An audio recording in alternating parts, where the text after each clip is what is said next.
এবং আমি বিশ্বাস করি আজকের যে লেকচারটা আমি দিব কোরআন থেকে, যদি কেউ এটা মনোযোগ দিয়ে শুনতে পারে, যে মেসেজটা আমি আজকে ড্রপ করতে যাচ্ছি, আশা করছি সবার জন্য এটা জীবন পরিবর্তনে অনেক বেশি হেল্পফুল হবে ইনশাআল্লাহ তাআলা। আজকে আমরা কোরআনের একটি স্পেসিফিক আয়াত থেকে কথা শুনবো। আয়াতটি হচ্ছে সূরা আলে ইমরানের 102 নম্বর আয়াত। সূরাটার নাম হচ্ছে সূরাতু আলে ইমরান, আয়াত সংখ্যা হচ্ছে 102। আমার দিকে সবাই তাকান। সূরাটার নাম হচ্ছে সূরাতু আলে ইমরান। সূরার নামটা কি? আলে ইমরান। আর সূরার আয়াত সংখ্যা হচ্ছে 102। আয়াত সংখ্যা কত? 102। মাশাআল্লাহ। এই সূরাতে আল্লাহ তাআলা আমাদের সকল ঈমানদারদের জন্য দুইটা মেসেজ দিয়েছেন। প্রথমে আল্লাহ তাআলা বলছেন, ইয়া আইয়ুহাল্লাযীনা আমানুত্তাকুল্লাহা হাক্কা তুকাতিহ। The first message is, Allah said, you who believed, fear your Lord as he should be feared. প্রথম মেসেজটা হচ্ছে তোমরা আল্লাহকে ভয় করার মতো ভয় করো। Number 1 message.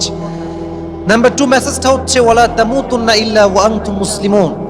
আল্লাহ বলছেন আমাদের সবাইকে, ঈমানদারদেরকে অ্যাড্রেস করে, মরতে যেহেতু হবে, everyone has to take the test of death. প্রতিটা মানুষকে একদিন মৃত্যুর স্বাদ গ্রহণ করতে যেহেতু হবে, আল্লাহ বলছেন do not die except as a Muslim. প্রকৃতপক্ষের মুসলিম না হয়ে কবরে এসো না।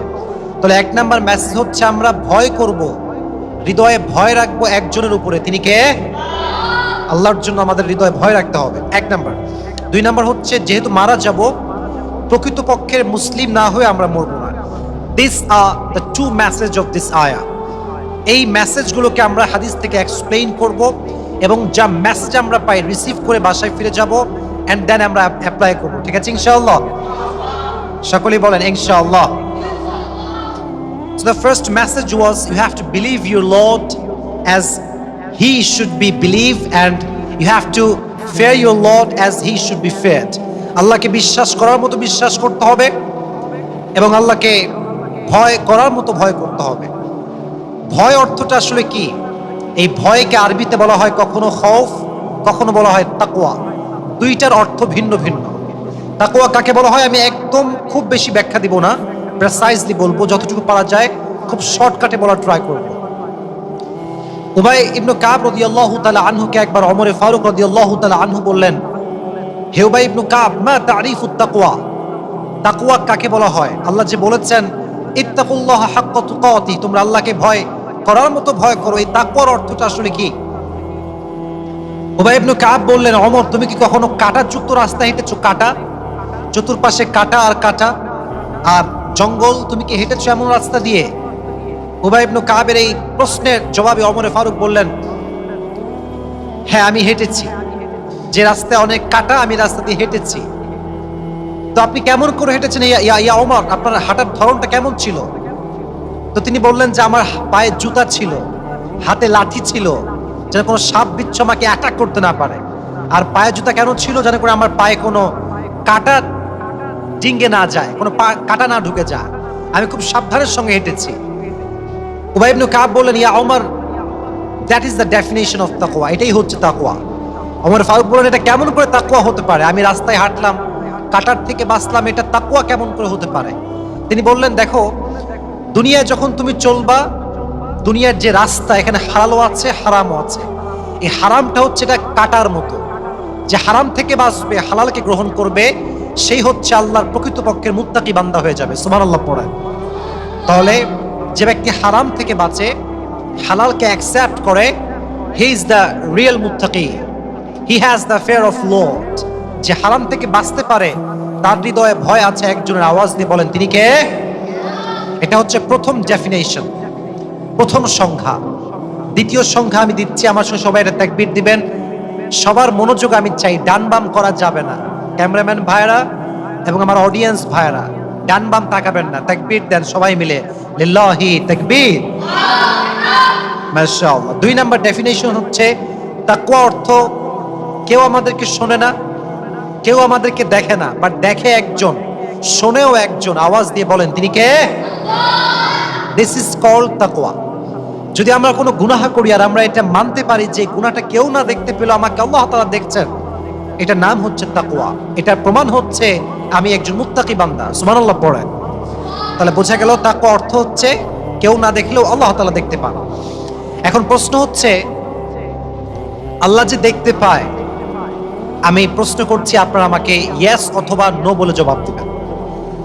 যদি কোথাও ঘুটঘুটে অন্ধকার হয়, চতুর্পাশে অন্ধকার, আমাবস্যার রাত, লাইট নাই, কোনো প্রকার কোনো মোমবাতি নাই, ডিম লাইট নাই, কিচ্ছু নাই, এই অন্ধকারে যে আল্লাহ দেখতে পায়, এটা কি আপনারা বিশ্বাস করেন? বলেন no or yes. Believe that যে আল্লাহ আমাদেরকে দেখছেন, যত অন্ধকার হোক আর যত আলো হোক।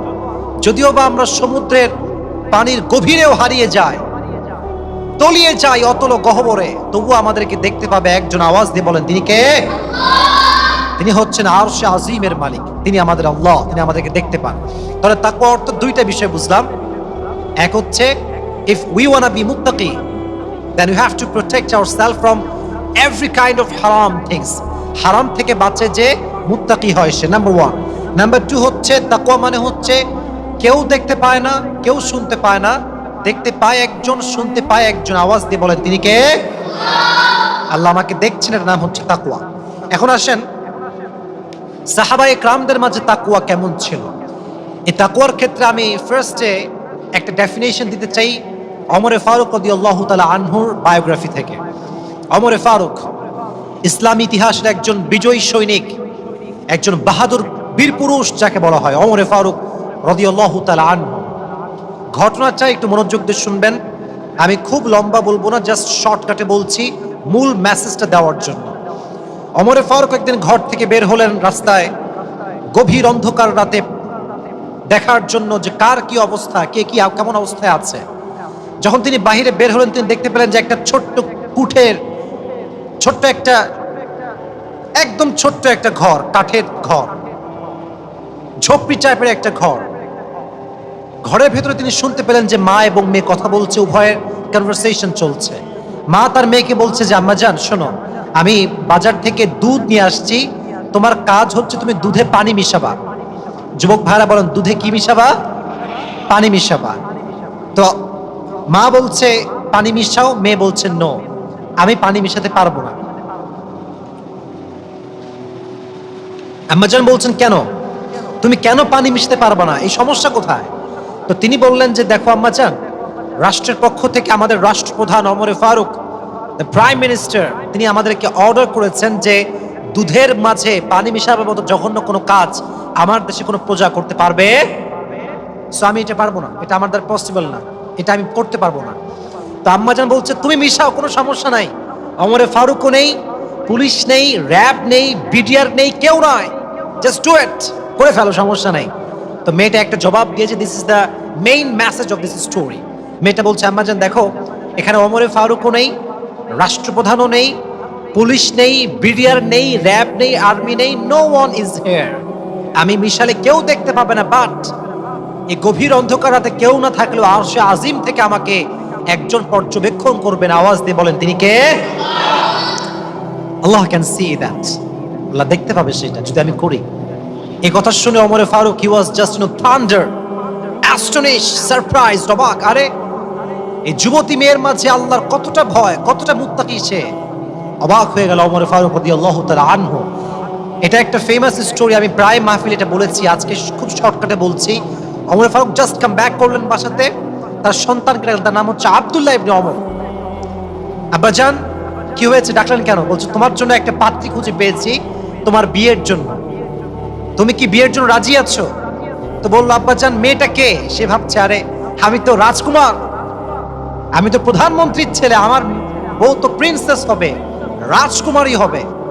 তো ওমর বলছে দেখো, তোমার স্ত্রী কোনো রাজকুমারী নয়, কোনো প্রিন্সেস নয়, কোনো রাজা বাদশার মেয়ে নয়, সে সামান্য একজন দুধের ব্যবসায়ী নারীর একজন মেয়ে। তুমি কি বিয়ে করতে রাজি আছো? তো ছেলেটা প্রথমে ইয়েস না বলে বললো আব্বাজান আপনি আমার মতো ছেলেকে একজন দুধওয়ালি ব্যবসায়ী মেয়ের সাথে কেন বিয়ে দিবেন? এর কারণটা কি? What is the reason, what is the secret behind of it? বলছে আব্বাজান দেখো, মূল কারণটা হচ্ছে ওই মেয়েটার মাঝে অন্য কোনো কিছু আমি দেখি নাই, শুধুমাত্র ভয় দেখেছি একজনের, তিনি কে? তাকওয়া দেখেছি, সে একজন মুত্তাকি নারী। So you know this is the secret, এই জন্য আমি তোমাকে বিয়ে দিতে চাই। তো বিয়ে হয়েছে, এবং সবচেয়ে বড় অবাক করা বিষয় হচ্ছে বাদশাহ ওমর ইবনে আব্দুল আজিজ, যাকে পৃথিবীর সবচাইতে ইনসাফ ভিত্তিক বাদশা বলা হয়, সবচাইতে আদেল ন্যায়পরায়ণ বাদশা বলা হয়, সে হচ্ছে আব্দুল্লাহ ইবনে ওমর, যে মেয়েকে বিয়ে করেছিল মুত্তাকি দেখে, তার গর্ভ থেকে এসেছে। সুবহানাল্লাহ পড়েন। তাহলে বুঝা গেল তাকওয়া মানে হচ্ছে আমাদেরকে কেউ না দেখলেও আল্লাহ তাআলা দেখতে পায়। আর একটা বিষয় বুঝবেন প্রিয় যুবক ভাইরা, এই যে বিয়ের বিষয়টা বললাম, এটা খুবই sensitive and very, I think very important. বিয়ের ক্ষেত্রে তাকওয়াটা দেখা এই জন্য জরুরি, কারণ আমাদের যে রূপ, মানে বাহ্যিক রূপটা, এটা আজ আছে কাল থাকবে না, বাট ভেতরে যে তাকওয়া, এই যে ক্যারেক্টার ভালো হওয়া, সৎ হওয়া, মুত্তাকি হওয়া, এটা দিয়ে আপনাকে আজীবন সংসার করতে হবে। একটা মেয়েকে যদি আপনি বিয়ে করেন আজকে, মনে করেন তার বয়স কত হবে, মনে করেন 18 বছর বয়স। আজ 18 বছর বয়স, তার যে লুক বা তার যে বিউটিনেস, তার যে চেহারা, 40 বছর পরে গিয়ে কি এটা থাকবে? থাকবে না। তখন কি থাকবে? ওই যে তাকওয়া, ইখলাস, ওই যে ভালো চরিত্র, গুড ক্যারেক্টার, এটা নিয়ে আপনি আজীবন বেঁচে থাকবেন। এজন্য বিয়ের ক্ষেত্রে টাকা আগে নয়, বাড়ি আগে নয়, সৌন্দর্যতা আগে নয়, আগে দেখতে হবে is she has the fear of lord or not, সে কি আল্লাহকে ভয় করে নাকি করে না, তার ক্যারেক্টারটা ভালো কি খারাপ, এটা জাস্টিফাই করতে হবে। রাজি আছেন তো ইনশাআল্লাহ? আল্লাহ আমাদের সবাইকে তৌফিক দান করুন, সকলেই পড়া আমিন। তাহলে তাকওয়ার অর্থ আমরা বুঝলাম, আমাদেরকে কেউ না দেখলেও আল্লাহ তাআলা দেখেন। আর একটা বিষয় মাথা রাখবেন, মুত্তাকি যে হবে তার জীবনে দুঃখ কষ্ট সবসময় লেগে থাকবে। আমার কথা কি বোঝা যায়? বলতে হবে যায় কি যায় না? লাস্ট মেসেজ, এই ফার্স্ট চ্যাপ্টারের ভিতরে লাস্ট মেসেজ, আমার সঙ্গে এটা মুখস্থ করতে হবে। তাকওয়া যার বেশি, কষ্ট তার বেশি। এবার আমার সঙ্গে রিপিট করেন, তাকওয়া যার বেশি, আমি শুনি নাই, তাকওয়া যার বেশি, এটা 100% ট্রুথ, সত্য কথা। আপনি দেখবেন পৃথিবীতে সেই মানুষ সবচাইতে বেশি কষ্টে থাকে যে কাউকে কষ্ট দেয় না, সে মানুষ সবচেয়ে দুঃখে থাকে যে কাউকে দুঃখ দেয় না। পৃথিবীতে সবচাইতে সে মানুষটা বেশি প্রতারিত হয় যে কারো সে প্রতারণা করেই নাই।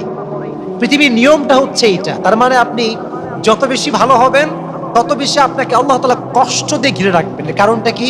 এটা আল্লাহর সিস্টেম। আমরা কাউকে কষ্ট দিই না কখন? যখন ভালোবাসি। ভালোবাসলে আমরা কষ্ট দিতে চাই না, কিন্তু আল্লাহর সিস্টেমটা হচ্ছে আল্লাহ যত বেশি ভালোবাসে তত বেশি পরীক্ষা করে, আল্লাহ যত বেশি ভালোবাসে তত বেশি কষ্ট দেয়। কারণটা কি জানেন?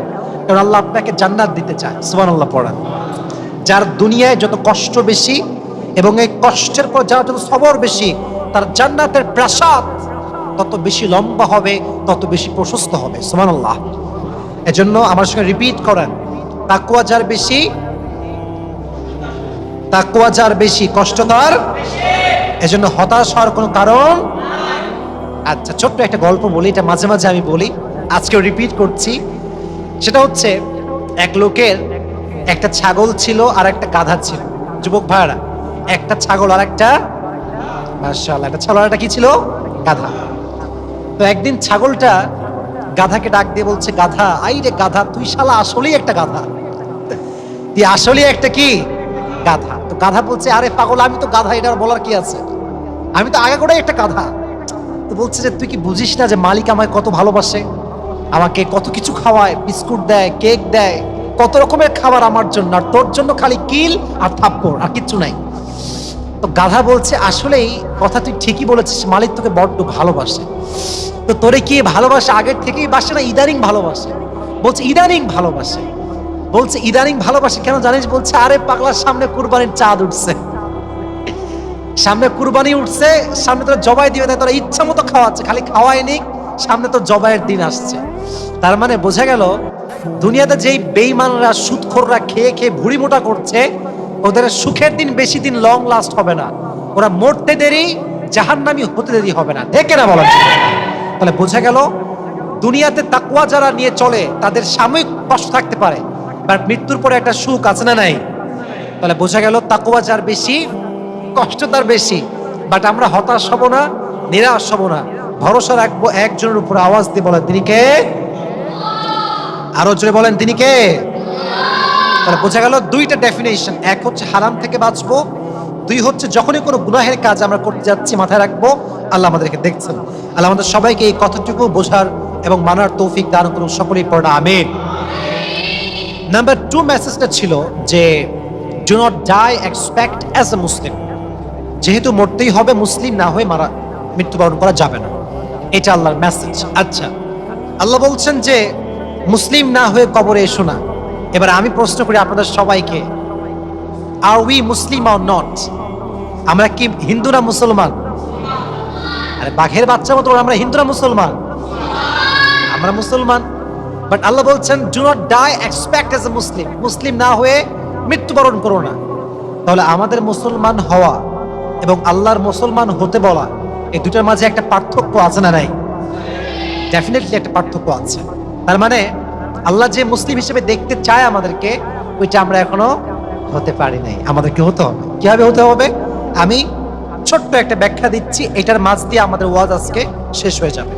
আমার দিকে তাকান, এই দুইটা কি? আমার চোখ। বলেন, দুটো কি? চোখ।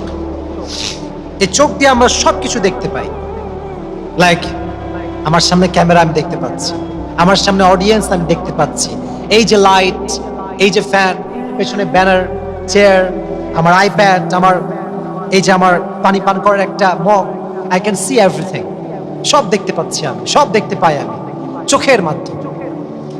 If you want to be perfect Muslim, not just Muslim, perfect Muslim, then your every part of the body has to be perfect Muslim.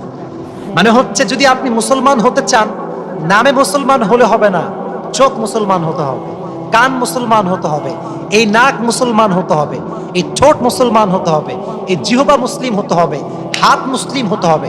যার প্রত্যেকটা অঙ্গ প্রত্যঙ্গ মুসলিম হয়ে যাবে, সে আল্লাহর আয়াত অনুযায়ী প্রকৃতপক্ষের মুসলিম হয়ে যাবে। সুবহানাল্লাহ পড়েন। এখন ব্যাখ্যাটা কি? যে হুজুর আমার চোখ কেমনে মুসলমান হবে?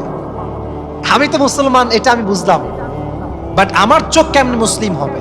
দেখেন, এই চোখ তখনই মুসলিম হবে যখন এই চোখ দিয়ে আপনি সেই জিনিস দেখবেন না যে আল্লাহ তাআলা হারাম করেছেন। যেমন মোবাইল ফোনে পর্নোগ্রাফি দেখা, অশ্লীল ভিডিও দেখা, এটা কি হালাল না হারাম? মাশাআল্লাহ, গুড আনসার। হালাল না হারাম? হারাম। যদি আপনি আপনার চোখকে বাঁচাতে পারেন, আপনার চোখটা মুসলিম হয়ে যাবে। আবার বোঝেন, রাস্তাঘাটে কোনো বেগার নারীর দিকে কোনো কারণ ছাড়া তাকিয়ে থাকা, তাকিয়ে মজা নেওয়া, এটা কি হালাল না হারাম? হারাম। যদি আপনার চোখকে আপনি বাঁচাতে পারেন, তাহলে আপনি মুসলিম হয়ে যাবেন। সুবহানাল্লাহ পড়েন। This is the way, this is the way. সব হারাম থেকে আপনার চোখ বাঁচতে হবে। আমি দেখেন যুবক ভাইরা, সত্য কথা বলি, যেই ছেলেরা রাস্তাঘাটে মেয়েদের দিকে ফেল ফেল করে তাকায় থাকে, মানে তাকায়, খালি তাকায়, বারবার তাকায়, এদেরকে মেয়েরা কখনো পছন্দ করে না।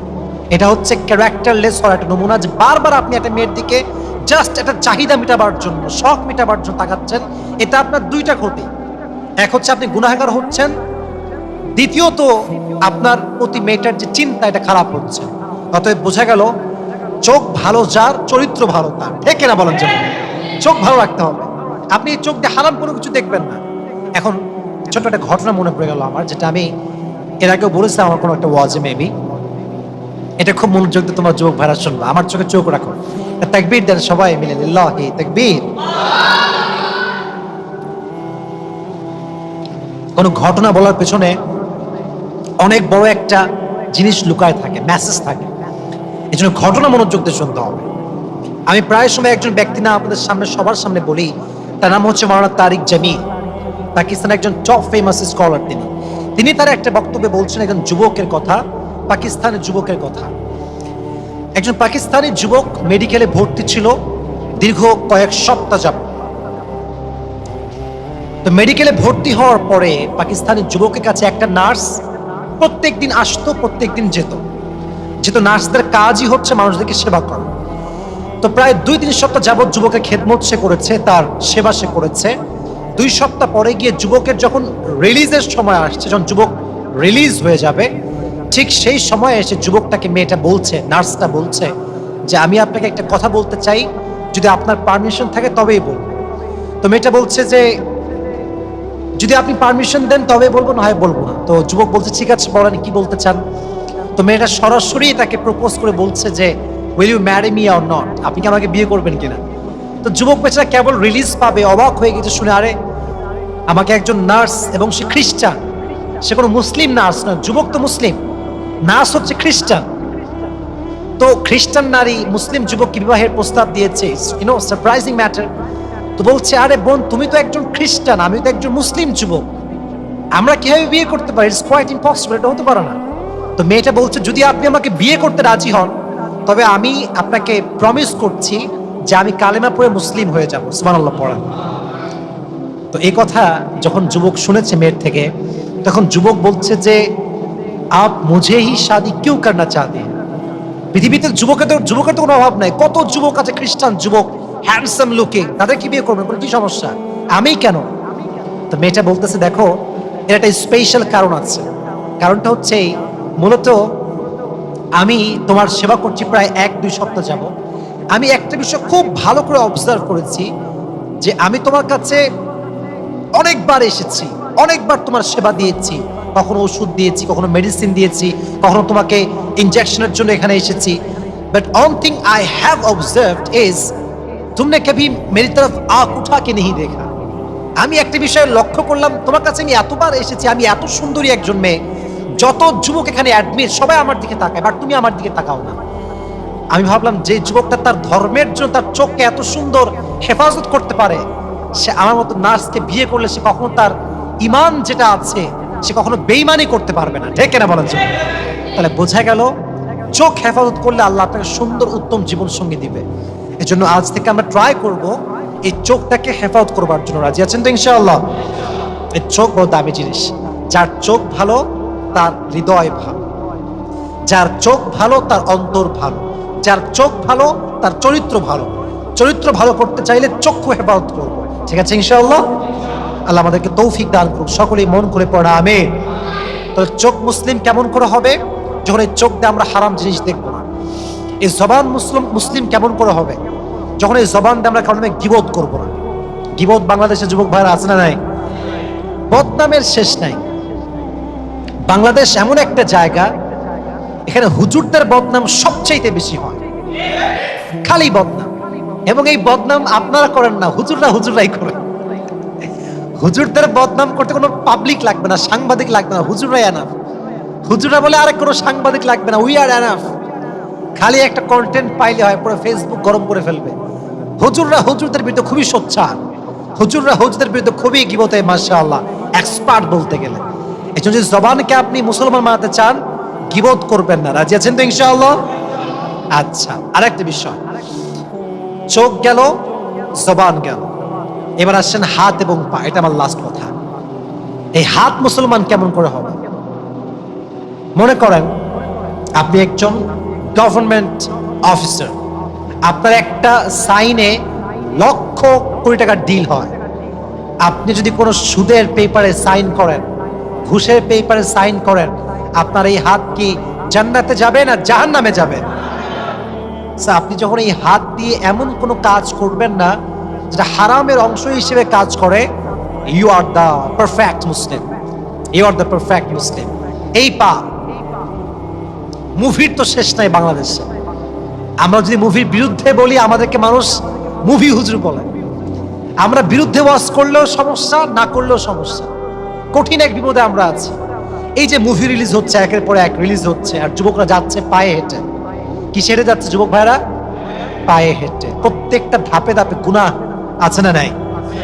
আপনি যদি এই পায়ে হেঁটে কোনো হারামের জায়গায় না যান, হারামের মঞ্চে না যান, you are the perfect Muslim. So বোঝা গেল, চোখ, কান, জবান, হাত, পা, প্রত্যেকটা অঙ্গ প্রত্যঙ্গ আমরা গুনাহ থেকে বাঁচিয়ে চলবো। রাজি আছেন তো ইনশাআল্লাহ? তাহলে আজকে দুইটা মেসেজ আমরা পেলাম। এক, হৃদয়ে ভয় থাকবে একজনের জন্য, তিনি কে? মাশাআল্লাহ। 2 নাম্বার, আমরা সবাই মুসলমান, বাট প্রকৃতপক্ষের মুসলিম আমরা এখনো হতে পারি নাই। হতে হলে আমি ব্যাখ্যা দিয়েছি, বডির প্রত্যেকটা অংশ মুসলমান হবে। যদি প্রত্যেকটা অঙ্গকে আমরা হারাম থেকে বাঁচতে পারি, তাহলে আমাদের সবাইকে মুসলমান হিসেবে, পারফেক্ট মুসলিম হিসেবে কবুল করবে। একজন আওয়াজ দিয়ে বলেন, তিনি কে? আল্লাহ সবাইকে প্রকৃতপক্ষের মুত্তাকি হওয়ার তৌফিক দান করুক, সকলে পড়া আমিন। আল্লাহ সবাইকে প্রকৃতপক্ষের মুসলিম হওয়ার তৌফিক দান করুক, সকলে পড়া আমিন।